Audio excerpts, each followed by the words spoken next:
Saya akan membuktikan bahwa pimpinan Pondok Pesantren Az-Zaitun, Panji Gumilang, memang sesat dan menyesatkan. Panji Gumilang itu perlu diperiksakan lah ke rumah sakit jiwa atau ke psikiater ya, apakah dia normal atau enggak gitu. Karena memang pernyataannya tentang agama Islam sangat fatal, sangat menyesatkan, sangat keliru. Nggak bisa dengan mengatakan, wah ini mazhabnya nggak boleh begitu. Assalamualaikum warahmatullahi wabarakatuh. Terima kasih kepada Bapak Ibu semuanya yang telah mengklik video ini. Baik, hari ini apa yang kita bahas? Di sini saya melihat kekacauan lagi dari argumennya Bapak Panji Gumilang. Sebelum saya menampilkan videonya, saya ingin berpesan kepada Bapak Ibu semuanya, tontonlah video ini sampai selesai agar kita menambah wawasan dan pengetahuan untuk kita semuanya. Baik, langsung saja kita mulai.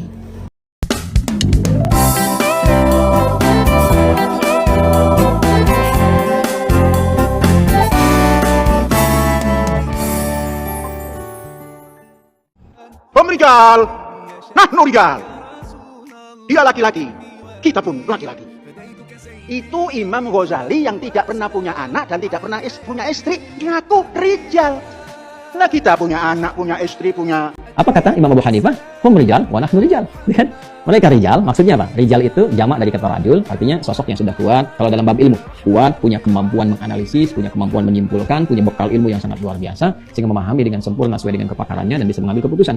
Maka Imam Abu Hanifah mengatakan hum rijal. Kalau mereka punya kemampuan seperti itu, wa nahnu rijal, kita pun sama-sama punya kemampuan. Tapi yang dimaksud itu, Abu Hanifah itu levelnya sama, bukan beda level. Coba sekarang dari pengertian kelompok misalnya, ini kan semua ulama menafsirkan demikian. Satu, Imam Abu Hanifah itu kan tabi'in.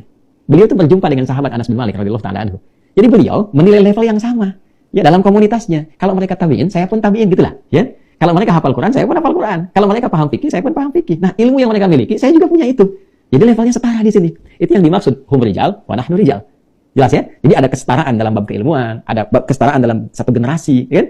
Nah, ini kalau mereka ditabi'in rijal, ya kan? Lantas kita yang bukan tabi'in misalnya dan ilmunya bahkan jauh daripada itu, maka nggak pantas disebut rijal dalam bidang keilmuan. Mungkin hum rijal ya wa ana sobi. Ya hum rijal wa nahnu sibyan. Ya mereka itu udah pakar, udah jauh ilmunya dan sebagainya. Kita itu masih meniti itu. Ya, seperti bayi masih merangkak, masih meniti. Maka nggak bisa kemudian level kita disamakan dengan mereka. Kalau mereka bisa beristihad, mereka mujtahid mutlak, maka kita pengikut. Ya, karena itu dalam konteks yang sudah diatur, sudah pasti. Khutbah Jumat begini, nyusun sab begini, keterangan ulama mujtahidnya seperti ini, hadisnya jelas, ayatnya sangat terang sekali, maka kita yang nggak selevel dengan mereka, udah ikutin, pakemnya begitu. Nggak bisa dengan mengatakan, wah ini mazhabnya nggak boleh begitu. Ya itulah video dari Bapak Panji Gumilang. Langsung ada perbandingannya dengan pendapatnya Ustadz Adi Hidayat yang menjabarkan dari Imam Abu Hanifah. Satu video lagi yang saya bawakan untuk Anda semuanya, nih bonus. Akan membuktikan bahwa pimpinan Pondok Pesantren Az-Zaitun, Panji Gumilang, memang sesat dan menyesatkan. Sekarang saya buktikan agar saya tidak menuduh orang tanpa bukti. Buktinya adalah dalam pernyataannya dia mengatakan, memberikan alasan kenapa dia merenggangkan sholat jamaah Idul Fitri itu. Karena alasannya adalah berpatokan ke dalam surat Al-Quran, surat Al-Mujadalah ayat 11. Yang berbunyi, saya bacakan ya.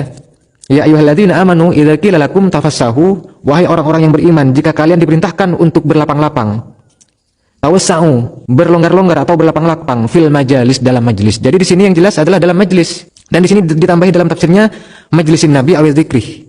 Dalam majelis Nabi atau majelis zikir begitu. Bukan dalam sholat jamaah, bukan fi sholatil jamaah, bukan fi sholatil id, bukan dalam sholat Idul Fitri, akan tetapi fil majalis, dalam majelis. Anak kecil di sini faham. Seenak jidar menafsirkan Al-Quran bahwa penafsiran seperti itu adalah penafsiran yang sesat menyesatkan. Hal ini kalau dibiarin, dia akan tambah merusak tatanan-tatanan akidah dan ajaran-ajaran Islam di Indonesia. Jadi ayat ini turun, perintah ini turun karena pada waktu itu Nabi berkumpul dengan sahabat, ya. Dan di sana berdesak-desak sehingga ada sahabat yang baru datang ini tidak menemukan tempat, sehingga turunlah ayat ini. Di sini dijelaskan hatta yajlisa man ja'akum. Kenapa orang diperintahkan untuk berenggang-renggang dalam majelis? Agar orang yang baru datang bisa dapat menemukan tempat duduk begitu.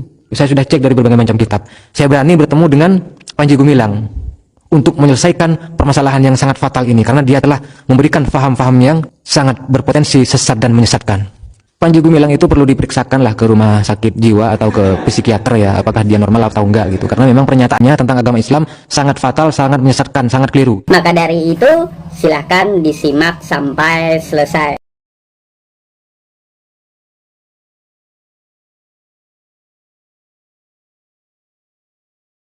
Iya, sekarang saya mau nanya ke Bu Fadila nih. Gimana Bu Fadila? Pantas gak Bu nyanyiin lagu ini di pondok pesantren atau di masjid gitu Bu? Silakan Bu. Ya, pantas nggak pantas itu relatif. Saya rasa sih nggak masalah ya. Saya nggak tahu apakah itu sama itu di masjid atau di mana gitu ya. Mungkin dia punya hall atau apa gitu ya, barangkali di situ. Ya, nggak masalah. Selagi apakah dengan menyanyikan lagu itu akidahmu langsung berubah menjadi seorang Yahudi atau apa gitu kan enggak. Dan intinya arti di dalam lagu itu kan mengucapkan salam sejahtera kan.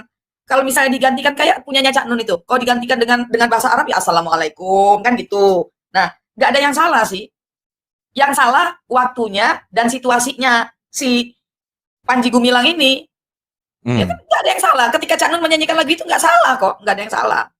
Sama halnya misalnya nih, misalnya tuh ada kan viral tuh sholawat di dalam gereja. Ya kalau saya bilang sholawat di dalam gereja ya sah-sah aja. Selagi yang bersolawat itu mereka gitu loh. Karena sholawat itu kan mendoakan. Atau mungkin kayak misalnya lagu yang dulu sempat viral sekali, orang Arab menyanyikan lagu Dek the holy but of holy dengan kata-kata la ilaha illallah. Nah itu orang Kristen boleh, jangan.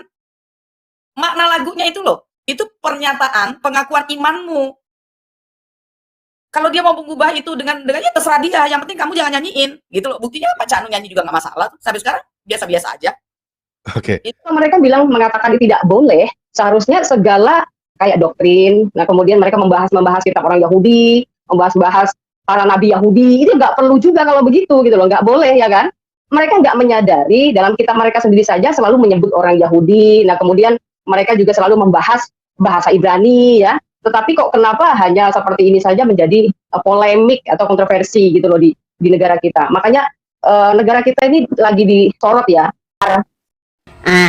Inilah yang mencampurkan akidah dengan muamalah yang mana dia tidak mengerti gitu loh Bapak Ibu.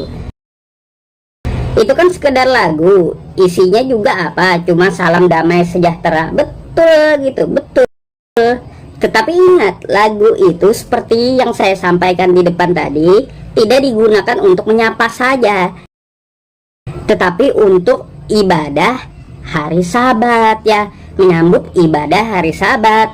Kalau berkenaan dengan ibadah, nah akidah Islam itu tidak memperbolehkannya dengan dalil Man tasabbaha biqaumin fahuwa minhum.